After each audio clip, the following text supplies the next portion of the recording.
সম্মানিত মুসলিম ইকরাম, আজকের আলোচনার বিষয় হচ্ছে শবে বরাত এর গুরুত্ব ও তাৎপর্য এবং শবে বরাতে করণীয় এবং বর্জনীয়। শবে বরাতের গুরুত্ব ও তাৎপর্য এবং এই শবে বরাতে করণীয় এবং বর্জনীয়। সম্মানিত হাদিরিন, আল্লাহ রাব্বুল আলামিন পবিত্র কোরআনের মধ্যে বলছেন, ওয়াল্লাযীনা আমানু ওয়া আমিলুস সালিহাত, নিশ্চয়ই যারা ঈমান আনবে এবং আমলে সালেহ করবে, আল্লাহ বলছেন লানুকাফিরান্না আনহুম সাইয়্যাতিহিম, অবশ্যই অবশ্যই আমি তাদের জীবনের যাবতীয় সকল অপরাধগুলোকে মাফ করে দিব। তাহলে ঈমান এবং আমলে সালেহ এই দুইটা জিনিস, এই দুইটা শর্ত যদি আমরা ফিল আপ করতে পারি, আল্লাহ বলছেন আমাদের লানুকাফিরান্না, লামে তাকিদ এবং নুনে তাকিদ ব্যবহার করে আল্লাহ বলছেন যে অবশ্যই অবশ্যই আমি তাদের যাবতীয় অপরাধগুলো কি করে দিব? মাফ করে দিব।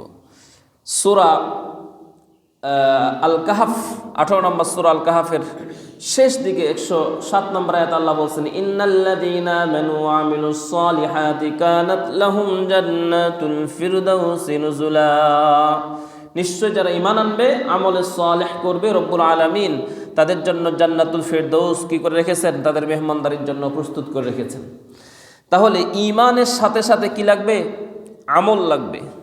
আমল তো আমলের মৌসুম বলা হয় এই যে আসছে, চলছে, চলমান শাবান মাস এবং রমাদান মাস। ঈমান যেমন লাগবে ঠিক তেমনই কি লাগবে? আমল লাগবে। যদি আমল ছাড়া কেউ কবরে যায় তাহলে তার কবরে কিছুই থাকবে না। আল্লাহ রাসূল সাল্লাল্লাহু আলাইহি ওয়াসাল্লাম বলছেন, যখন কোনো মাইয়িতকে কবরের দিকে নিয়ে যাওয়া হয় তখন তার সাথে 3টা জিনিস যায়। একটা হচ্ছে তার আত্মীয় স্বজন আপনজন, আরেকটা হচ্ছে কিছু মাল সামানা খাটিয়া অথবা কবর খনন করার জন্য যাবতীয় সরঞ্জামাদি, আর যায় হলো তার আমল। এখন এই বাকি 2টা জিনিস কিন্তু কি করে?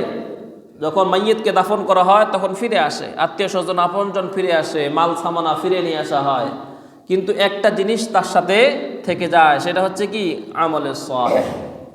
এই আমলে সালেহ, আমলে সালেহ ছাড়া আমরা কোথাও নাজাত পাইতে পারবো না। আল্লাহ কোরআনে জানিয়ে দিয়েছেন, যার আমলের পাল্লা ভারী হবে, ফামান সাকুলাত মাওয়াজিনুহু ফাহুয়া ফি আইশাতির রাদিয়াহ, যার আমলনামা কি হবে? ভারী হবে, ওয়েটফুল হবে। আল্লাহ বলছেন ফাহুয়া ফি আইশাতির রাদিয়াহ, সে সুখময় জীবন লাভ করবে।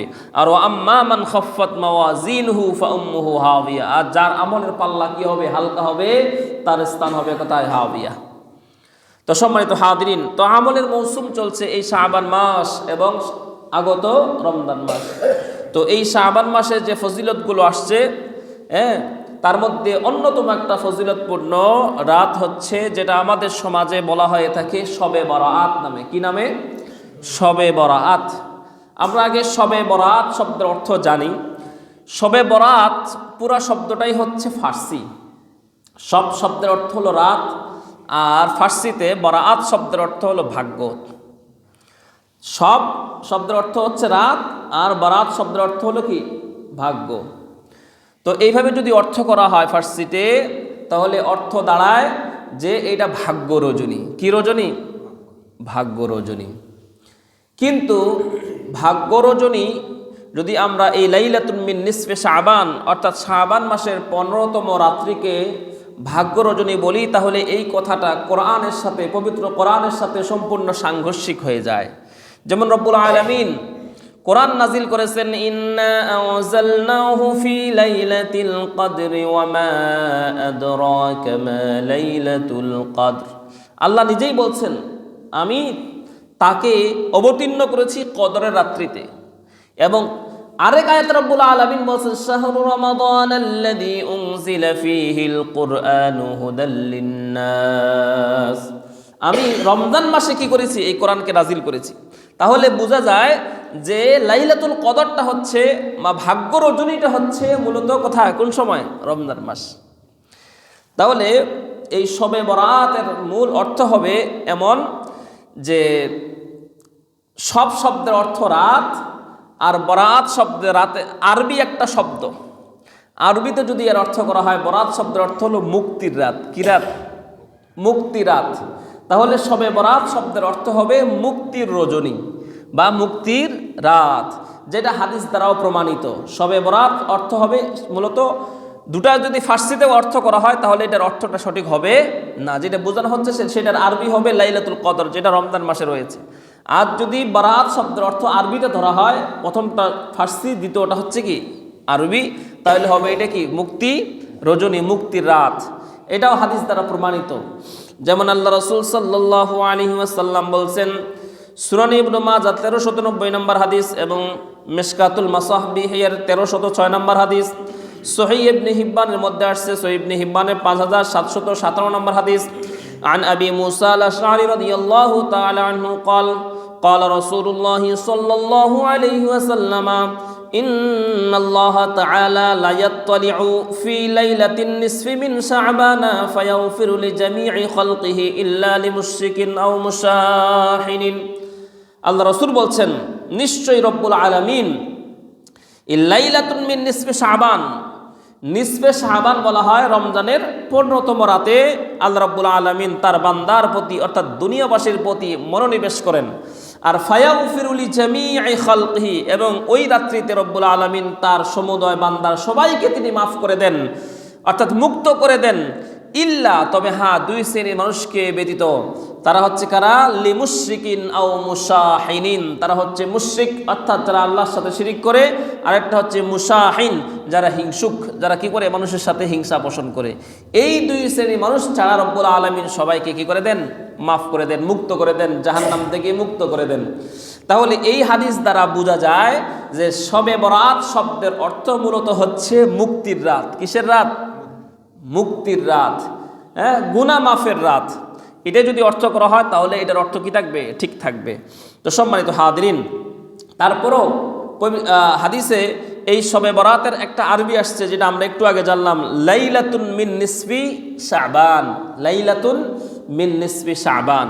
এ রাতের এই শবে বরাত অর্থাৎ যেটাকে আমরা শবে বরাত হিসেবে চিনি, সেটা হাদিসের পরিভাষায় সেটাকে বলা হয় লাইলাতুন মিন নিসফি শাবান। রমজানের মধ্যরাত্রি অর্থাৎ 15তম রাত্রিকে কি বলা হয়?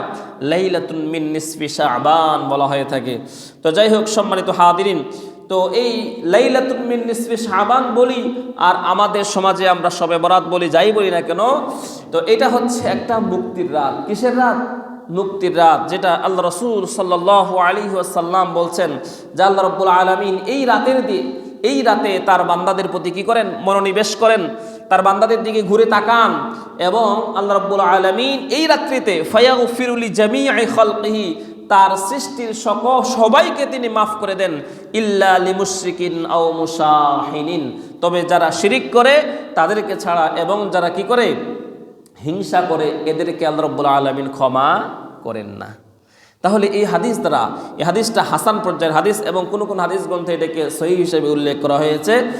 তো যাই হোক, তো এই লাইলাতুন মিন নিসফি শাবান সম্পর্কে এই একটি মাত্র হাদিস, যেটাকে হাসান অথবা কেউ কেউ সহিহ বলেছেন, একটি মাত্র হাদিস পাওয়া যায়। আর বাকি যে হাদিসগুলো পাওয়া যায় অধিকাংশই হচ্ছে দুর্বল বা দঈফ। যেমন আরেকটি হাদিস এই লাইলাতুন মিন নিসফি শাবান সম্পর্কে আয়েশা রাদিয়াল্লাহু তাআলা আনহা থেকে বর্ণিত, তিরমিজির 739 নম্বর হাদিস এবং সুনানে নাসাই 2037 নম্বর হাদিস এবং ইবনে মাজাহ 1389 নম্বর হাদিস। তো এই হাদিসটা হচ্ছে এরকম, আন আয়েশা রাদিয়াল্লাহু তাআলা আনহা ক্বালাত ফাকাদতু রাসূলুল্লাহি সাল্লাল্লাহু আলাইহি ওয়াসাল্লাম লাইলাতান। আয়েশা সিদ্দিকা রাদিয়াল্লাহু তাআলা আনহা বলছেন, আমি আল্লাহ রাসূল সাল্লাল্লাহু আলাইহি ওয়াসাল্লামকে এক রাতে হারিয়ে ফেললাম। অর্থাৎ বোঝা যাচ্ছে যে আল্লাহ রাসূল ওই রাত্রিতে আয়েশার ঘরে অবস্থান করছিলেন। তো আয়েশা রাদিয়াল্লাহু তাআলা আনহা বলছেন যে আমি ঘুমিয়েছি, হঠাৎ ঘুম থেকে জাগ্রত অবস্থা দেখে আল্লাহ রাসূল নেই। ফাখারাজতু, আয়েশা রাদিয়াল্লাহু তাআলা আনহা বলছেন আমি আল্লাহ রাসূলকে খোঁজার জন্য বের হয়ে গেলাম। ফাইদা হুয়া বিল বাকি, আমি গিয়ে আল্লাহ রাসূলকে সন্ধান করতে করতে গিয়ে জান্নাতুল বাকি, যে কবরস্থান রয়েছে মদিনায়, সেই কবরস্থানের কাছে গিয়ে আমি আল্লাহ রাসূল সাল্লাল্লাহু আলাইহি ওয়াসাল্লামকে পাইলাম। তো যেহেতু আল্লাহ রসুলকে খুঁজতে গেছেন আয়েশা রাদিয়াল্লাহু তাআলা আনহা, তখন আল্লাহ রসুল চিন্তা করলেন হয়তো তার স্ত্রী অন্য কোনো চিন্তা করেছে কিনা। এই জন্য আল্লাহ রসুল আয়েশাকে লক্ষ্য করে বললেন, আকুনতি তাখাফিনা আন ইয়াহিফাল্লাহু আলাইকি ওয়া রাসূলুহু, তুমি কি এই আশঙ্কা করো, তুমি কি এই ধরনের চিন্তা করো যে আল্লাহ তার রসূল তোমার প্রতি কোনো অবিচার করবেন, অর্থাৎ তিনি অন্য কোনো নারীর দিকে ধাবিত হবেন, নাউজুবিল্লাহ। এটা কখনো কল্পনা করিও না। এটা আল্লাহ রসুল তো আয়েশা রাদিয়াল্লাহু তাআলার মনের ভিতরে এরকম প্রশ্ন জাগতে পারে, এই জন্য অ্যাডভান্স তিনি জানিয়ে দিলেন তার সন্দেহকে দূর করার জন্য। কুলতু, আয়েশা সিদ্দিকা রাদিয়াল্লাহু তাআলা বলেন, ইয়া রাসূলুল্লাহ ইন্নী যানানতু আন্নাকা আতাইতা বা'দা নিসাইক। আয়েশা রাদিয়াল্লাহু তাআলা তার জবাবে বললেন, ইয়া রাসূলুল্লাহ, আমি মনে করেছি আপনি হয়তো অন্য কোনো স্ত্রীর ঘরে গিয়েছেন, এতটুকুই, এছাড়া আর কিছু নেই। এছাড়া আপনি অন্য কোনো কোথাও গেছেন কিনা বা বিশেষ কোনো কাজ করছেন কিনা এটা দেখার জন্যই মূলত কি আমি বের হয়েছি। ফাকালা রাসূলুল্লাহ সাল্লাল্লাহু আলাইহি ওয়াসাল্লাম, এরপরে আল্লাহ রাসূল বললেন, ইন্নাল্লাহ আযজা ওয়া জাল্লা ইয়ানজিলু লাইলাতান নিসফি মিন শাবান ইলা সামাঈদ দুনিয়া। এরপরে আল্লাহ রাসূল বললেন যে আল্লাহ তাআলা ইয়ানজিলু, অবতীর্ণ হন, লাইলাতান নিসফি মিন শাবান, এই রমজান, এই শাবান মাসের 15তম, লাইলাতুন নিসফি মিন শাবান বলতে রমজানের 15তম রাত্রিতে আল্লাহ তাআলা কি করেন, ইলা সামাঈদ দুনিয়া, এই দুনিয়ার প্রথম আসমানে রব্বুল আলামিন চলে আসেন। ফায়াগফিরু, এরপরে রব্বুল আলামিন কি করেন, ক্ষমা করে দেন, লি আকসারা মিন আদাদি শা'রি গানামি কালবিন। আল্লাহ রাসূল বলছেন, তারপর রব্বুল আলামিন কালব গোত্রের বকরির পালের লোমের চেয়েও অধিক সংখ্যক লক্ষ্যে রব্বুল আলামিন কি করে দেন, মাফ করে দেন। সুবহানাল্লাহি ওয়া বিহামদি। এটা যদিও অনেক হাদিস গ্রন্থে হাদিসটা আসছে, কিন্তু হাদিসটার মান হচ্ছে দুর্বল হাদিস বলা হয়েছে, দঈফ হাদিস বলা হয়েছে। আর এই শাবানের মধ্য রজনী সম্পর্কে আরেকটি হাদিস আসছে সুনান ইবনে মাজার মধ্যে 1388 নম্বর হাদিস। যদিও হাদিসটাকে অনেকে দঈফ বলেছেন, কেউ কেউ আবার মাওদুউ বলেছেন। হাদিসটি হচ্ছে আলী ইবনে আবি তালিব রাদিয়াল্লাহু তাআলা আনহু قال قال رسول الله صلى الله عليه وسلم اذا كانت ليله النصف من شعبان فقوموا ليلها وصوموا يومها। আল্লাহ রাসূল সাল্লাল্লাহু আলাইহি ওয়াসাল্লাম বলেছেন, যখন লাইলাতুন মিন নিসফি শাবান, অর্থাৎ এই শাবানের 15তম রজনী আসবে, ফাকুমু লাইলাহা, তখন তোমরা এই রাত্রিতে দাঁড়িয়ে ইবাদত বندگی করো, ওয়াসুমু ইয়াওমাহা, এবং ওই দিনে কি রাখো, রোজা রাখো। ফা ইন্নাল্লাহা ইয়ানজিলু ফিহা লিগুরুবিশ শামসি ইলা সামাঈদ দুনিয়া, কেননা রব্বুল আলামিন এই রাত্রিতে যখন সূর্য কি হয়, ডুবে যায়, এরপর রব্বুল আলামিন দুনিয়ার আসমানে চলে আসেন। ফায়াকুলু, এবং তিনি বলতে থাকেন, আলা মিন মুস্তাগফিরিন ফাগফির লাহু, আলা মিন মুস্তারজিকুন ফারজুক লাহু, আলা মুবতালা ফাউআফিয়াহু, আলা কাযা হাত্তা ইয়াতলু আল ফজর। এইভাবে রব্বুল আলামিন ডাকতে থাকেন। যখন সূর্য ডুবে যায়, তখন রব্বুল আলামিন প্রথম আসমানে এসে ডাকতে থাকেন, আলা মিন মুস্তাগফিরিন ফাগফির লাহু, কে আসো ক্ষমা প্রার্থী, আমার কাছে তার গুনাহ ক্ষমা চাইবে, আমি তাকে ক্ষমা করে দিব। আলা মুস্তারজিকুন ফারজুক লাহু, কে আছে অভাবগ্রস্ত, আমার কাছে রিজিক চাইবে, আমি তাকে রিজিক দান করব। কে আছে অসুস্থ ব্যক্তি, আমার কাছে কি চাইবে, আরোগ্য চাইবে, আমি তাকে কি করে দেব, সুস্থ করে দিব। এইভাবে আল্লাহ রাব্বুল আলামিন বান্দাদেরকে কি করতে থাকতেন, ডাকতে থাকেন, হাত্তা ইয়াতলু আল ফজর, কখন পর্যন্ত, ফজর উদিত হওয়া পর্যন্ত। তো এই হাদিস, যদিও হাদিসটাকে দঈফ বলা হয়েছে, অনেকে মাওদুউ বলেছেন। তো এই মূলত কয়েকটা হাদিস পাওয়া যায় কাছাকাছি, যেগুলো গ্রহণযোগ্য সিয়াসিত্তার হাদিস গ্রন্থগুলোতে আসছে। এই 3টা হাদিস পাওয়া যায় এই লাইলাতুন মিন নিসফি শাবান সম্পর্কে। তো সম্মানিত হাদিরিন, যাই হোক, এই হাদিসগুলো থেকে এতটুকু প্রমাণিত হয় যে অন্যান্য সাধারণ রাত্রির চাইতে এই রাতটার একটা স্পেশাল কি রয়েছে, মর্যাদা আল্লাহ রাব্বুল আলামিনের কাছে রয়েছে, ইসলামী শরীয়তে রয়েছে। তো এই যে প্রথম হাদিসটা আপনাদের সামনে আমি তেলাওয়াত করেছিলাম, এই হাদিসটার শিক্ষার দিকে আমাদেরকে নজর দিতে হবে যে আল্লাহ রাসূল সাল্লাল্লাহু আলাইহি ওয়াসাল্লাম বলেছেন, আল্লাহ তাআলা সবাইকে ওই রাত্রিতে কি করে দেন, ক্ষমা করে দেন, মুক্ত করে দেন, গুনাহ থেকে মাফ করে দেন। তবে 2 শ্রেণীর মানুষ ব্যতীত। কয় শ্রেণীর? 2 শ্রেণীর মানুষ। এখন আমাদেরকে পর্যালোচনা নিয়ে আসতে হবে এই 2 শ্রেণীর ভিতরে আমরা আছি কিনা, না কোন কাতারে আছে, আমাদের অবস্থান কোথায়। যদি আমাদের ভিতরে এই 2টা অপরাধ থেকে থাকে, তাহলে আসলে এই লাইলাতুন মিন নিসফি শাবান অথবা শবে বরাত, মুক্তির রজনী, এটা আমাদেরকে মুক্তি দিতে পারবে না। তার মধ্যে প্রথম নাম্বার যেটা আল্লাহ রাসূল বলেছেন সেটা হচ্ছে মুশরিক, যারা কি করে শিরকি চিন্তা চেতনা লালন করে অথবা শিরকমূলক কর্মকাণ্ডের সাথে সম্পৃক্ত হয়। এই দুইটা, এই শিরিক এবং হিংসা, এই দুইটা অপরাধ যদি আমাদের ভিতরে থেকে থাকে তাহলে আল্লাহ রাসূল সাল্লাল্লাহু আলাইহি ওয়াসাল্লাম বলছেন আল্লাহ তাআলা তাদেরকে কি করবেন না, ক্ষমা করবেন না। এই জন্য শিরিক সম্পর্কে আমি প্রায় আলোচনা করি। শিরিকে আকবর, শিরিকে আসগর, শিরিকে আসগর তো অহরহ আমরা করে থাকি। শিরিকে আকবর অর্থাৎ সবচেয়ে বড় শিরিক, যেই শিরিকগুলো রব্বুল আলামিন ক্ষমা করবেন না, এমন অসংখ্য শিরিকমূলক কথাবার্তা কাজ কর্মে আমরা কি করি, চিন্তায় চেতনা লালন করে থাকি।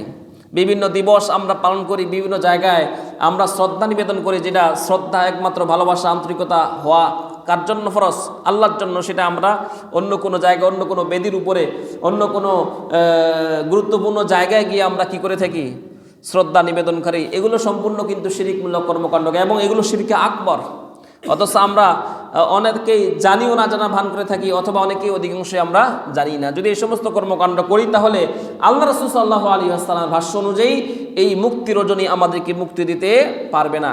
এই জন্য আমাদেরকে শিরিকমূলক যতগুলো কর্মকাণ্ড আছে, শিরিকমূলক কথাবার্তা, আচার আচরণ সব কিছুই আমাদেরকে কি করতে হবে, বর্জন করতে হবে। আল্লাহ রাব্বুল আলামিন স্পষ্ট জানিয়ে দিয়েছেন, ইন্নাল্লাহা লা ইয়াগফিরু আন ইউশরাকা বিহি ওয়া ইয়াগফিরু মা দুনা যালিকা লিমান ইয়াশা। আল্লাহ স্পষ্ট বলছেন, আল্লাহ শিরকের গুনাহ ছাড়া আল্লাহ ইচ্ছা করলে বান্দার সকল গুনাহ মাফ করে দিতে পারেন, কিন্তু শিরকের গুনাহ আল্লাহ কখনো মাফ করবেন না। শিরকের ভয়াবহতা সম্পর্কে আল্লাহ রাসূল আল্লাহ রাব্বুল আলামিন আরো বলেছেন, লা ইন আশরাকতা লা ইয়াহবাতান্না আমালুকা ওয়া লা তাকুনান্না মিনাল খাসিরিন। যদি তোমরা শিরিক করো তাহলে তোমাদের যাবতীয় সকল নেক আমলগুলোকে আমি কি করে দিব, নিশ্চিহ্ন করে দিব। সবকিছু কি হয়ে যাবে, নষ্ট হয়ে যাবে, এর কোনো ফলাফল তোমরা পাবা না। আরো ভয়ানক কথা হচ্ছে, ইন্নাহু মান ইউশরিক বিল্লাহি ফাকাদ হারামা আলাইহিল জান্নাহ। যারা শিরিক করবে, কথাবার্তায় হোক, কাজে কর্মে হোক, রব্বুল আলামিন বলছেন তাদের জন্য জান্নাতকে হারাম করে দিবেন। নাউজুবিল্লাহ। এজন্য বন্ধুগণ, যদি আমরা মুক্তি পেতে চাই কাল কিয়ামতের ময়দানে, জাহান্নাম থেকে মুক্তি পেতে চাই, আমাদের কৃত আমলগুলোকে যদি কাজে লাগাতে চাই, এবং সর্বোপরি এই যে লাইলাতুল মিন নিসফে শাবানে মুক্তি পেতে চাই, গুনাহ থেকে মুক্ত হতে চাই, তাহলে আমাদেরকে কি করতে হবে, শিরিকমূলক সকল কর্মকাণ্ড, কথাবার্তা, কাজকর্ম কি করতে হবে, ত্যাগ করতে হবে এবং আল্লাহর কাছে তওবা করে পবিত্র হতে হবে। তবেই রব্বুল আলামিন কি করবেন, আমাদেরকে ক্ষমা করতে পারেন। 2 নাম্বার যে বিষয়টা মুক্ত হওয়ার জন্য, গুনাহ থেকে মুক্তি পাওয়ার জন্য, সেটা হচ্ছে হিংসা। সেটা কি? আল্লাহ রাসূল বলছেন, মুসাহিনিন, হিংসা, যাদের ভিতরে হিংসা থাকবে, এই হিংসা যারা লালন করে, তাদেরকে রব্বুল আলামিন কি করবেন না, এই শবে বরাত বা মুক্তির রাতে আল্লাহ রব্বুল আলামিন তাদেরকে ক্ষমা করবেন না। হিংসা এতই একটা জঘন্য অপরাধ যে মানুষের নেক আমলগুলোকে কি করে, সেটা খেয়ে ফেলে। যেমন হাদিসের মধ্যে আসছে, সুনান আবু দাউদের মধ্যে আসছে, ইবনে মাজার মধ্যে আসছে, সুনান আবু দাউদের 4903 নম্বর হাদিস, عن أبي هريرة رضي الله تعالى عنه أن النبي صلى الله عليه وسلم قال إياكم والحسد فإن الحسد يأكل الحسنات كما تأكل النار الحطب أو قال العشبة। আল্লাহ রাসূল সাল্লাল্লাহু আলাইহি ওয়াসাল্লামের সাহাবী, প্রখ্যাত সাহাবী আবু হুরায়রা রাদিয়াল্লাহু তাআলা আনহু বলছেন, আল্লাহ রাসূল বলেছেন, ইয়াকুম, সাবধান, তোমরা সাবধান হও, সতর্ক হও, ওয়াল হাসাদ, বিশেষ করে তোমরা হিংসা সম্পর্কে সতর্ক হও। ফাইন্নাল হাসাদা, কেননা হিংসা, ইয়াকুলুল হাসানাত, কেননা হিংসা কি করে, হাসানাত, মানুষের ভালো যত কি আছে, আমল আছে, সেগুলোকে খেয়ে ফেলে। কামা তাকুলুন নারুল হাতাব, যেমনি কাঠকে বা ঘাসকে কি করে, আগুনে, শুকনো ঘাস অথবা কাঠকে যেভাবে আগুন খেয়ে ফেলে, ঠিক একই, অর্থাৎ কাঠকে যেমন আগুন, শুকনো কাঠকে যেমন আগুন জ্বালিয়ে একবারে ছাই বানিয়ে ফেলে, যেটা মূল্যহীন সমাজের মধ্যে, ঠিক একইভাবে হিংসা মানুষের সকল আমলকে কি করে দেয়, নষ্ট করে দেয়। এই জন্য বারবার হাদিসের মধ্যে বলা আছে, ওয়ালা তাহাসাদু, তোমরা কি করো না, পরস্পর হিংসা করো না মানুষের প্রতি। এই জন্য হিংসা যদি আমরা ত্যাগ করতে না পারি তাহলে আসলে আমরা এই যে মুক্তির রাত ঘোষণা করা হয়েছে, এই রাতে আমরা মুক্তি পাবো না। এই হিংসাকে, কোনো মুসলমানের প্রতি হিংসা করাকে এত জঘন্য, মদ খাওয়া যেমন ইসলামী শরীয়তে হারাম, ঠিক এই কাজটা কি, হিংসা কাজটাও একটা জঘন্য পাপ। রব্বুল আলামিন প্রিয় নবী মুহাম্মদ রাসূলুল্লাহ সাল্লাল্লাহু আলাইহি ওয়াসাল্লামের কে দুইটা সূরা শিক্ষা দিয়েছেন, যেই সূরা দুটাকে বলা হয় সূরাতুল মুআউযাতাইন। আশ্রয় প্রার্থনার দোয়া, আশ্রয় প্রার্থনা করার কি সূরা, যেই দুটাকে বলা হয় সূরা ফালাক এবং সূরা আন-নাস। এই সূরার মধ্যে রব্বুল আলামিন আমাদেরকে শিক্ষা দিয়েছেন যে তোমরা আল্লাহর কাছে আশ্রয় চাও অমিন শাররি হাসিদিন ইদা হাসাদ, হিংসুকের হিংসা থেকে। কারণ এটা খুবই জঘন্য, এটা খুবই কি জঘন্য একটা কাজ। মানুষের মধ্যে, সমাজে মানে একবারে অশান্তিময় একটা পরিবেশ সৃষ্টি করে এই হিংসা। কোনো মানুষের প্রতি যখন হিংসা করে তখন কি হয়ে যায়, তার নিয়ে আলোচনা সমালোচনা বহুত কিছু মানুষ কি করে শুরু করে। এইভাবে দেখা যায় পর্যায়ক্রমে তার গীবত করে, তাকে খাটো করার জন্য তার নামে বিভিন্ন ধরনের কি অপবাদ পর্যন্ত দিয়ে দেয়, যা একবার সরাসরি কি কবিরা গুনাহ। এভাবে করতে করতে একসময় কি হয়ে যায়, ওই ব্যক্তির সকল আমলগুলো নষ্ট হয়ে যায়। এই জন্য হিংসামূলক কর্মকাণ্ড আমাদেরকে কি করতে হবে, ত্যাগ করতে হবে। সম্মানিত হাদিন, আল্লাহ রাসূল সাল্লাল্লাহু আলাইহি ওয়াসাল্লামকে জিজ্ঞাসা করা হয়েছিল, ইয়া রাসূলুল্লাহ সাল্লাল্লাহু আলাইহি ওয়াসাল্লাম, মানুষের মধ্যে সবচেয়ে উত্তম ব্যক্তিকে, শ্রেষ্ঠ ব্যক্তিকে? সুনানে ইবনে মাজার 4216 নম্বর হাদিস এবং সহিহ হাদিস আব্দুল্লাহ ইবনে আমর রাদিয়াল্লাহু তাআলা আনহু থেকে বর্ণিত। ক্বালা কিলা লিরাসূলিল্লাহি সাল্লাল্লাহু আলাইহি ওয়াসাল্লাম, আব্দুল্লাহ ইবনে আমর বলছেন, আল্লাহ রাসূলকে প্রশ্ন করা হলো, আইয়ুন নাসি আফদালু, হে আল্লাহ রাসূল, মানুষের মধ্যে সবচেয়ে শ্রেষ্ঠ মানুষ কারা? ক্বালা, আল্লাহ রাসূল বললেন, কুল্লু মাহমুমিল কলবি সাদুকিল লিসান। আল্লাহ রাসূল বললেন, প্রত্যেক বিশুদ্ধ অন্তরের অধিকারী এবং সত্যবাসী ব্যক্তি হচ্ছে রব্বুল আলামিনের কাছে কি সবচেয়ে বেশি প্রিয় এবং শ্রেষ্ঠ মানুষ। ক্বালু, সাহাবায়ে কেরাম বললেন, সাদুকুল লিসান না'রিফুহু ফামা মাহমুমুল কলব। হে আল্লাহ রাসূল, স্পষ্টভাষী, বিশুদ্ধভাষী, সাদুকুল লিসান এটা আমরা বুঝলাম, কিন্তু মাহমুমুল কলব বলতে কি বোঝানো হয়েছে এটা আমরা বুঝি নাই। ফাকালা, আল্লাহ রাসূল এবার ব্যাখ্যা, মাহমুমুল কলব অর্থাৎ যে বিশুদ্ধ অন্তরের অধিকারী বলতে কি বোঝানো হয়েছে এটার ব্যাখ্যা আল্লাহ রাসূল নিজেই দিলেন। ক্বালা হুয়া তাকিয়ুন নাকিয়্যু লা ইসমা ফীহি ওয়ালা বাগিয়া ওয়ালা গিল্লা ওয়ালা হাসাদা। আল্লাহ রাসূল 5টা শব্দ ব্যবহার করেছেন। হুয়া তাকিয়ুন নাকিয়্যু, যে ব্যক্তি পুত পবিত্র, লা ইসমা ফীহি, যার কোনো গুনাহ নাই, ওয়ালা বাগিয়া, যার মানুষের সাথে কোনো শত্রুতা নাই, বাড়াবাড়ি নাই, ওয়ালা গিল্লা, যে মানুষের সাথে কি করে না, দুর্নীতি করে না, মানুষের সম্পদকে কি করে না, অন্যায়ভাবে নিয়ে নেয় না, ওয়ালা হাসাদা, এবং যে মানুষের সাথে কি করে না, হিংসা করে না। হিংসা, যদি আমাদের মধ্যে হিংসা থাকে তাহলে আমরা কখনো শ্রেষ্ঠ মানুষ হতে পারবো না।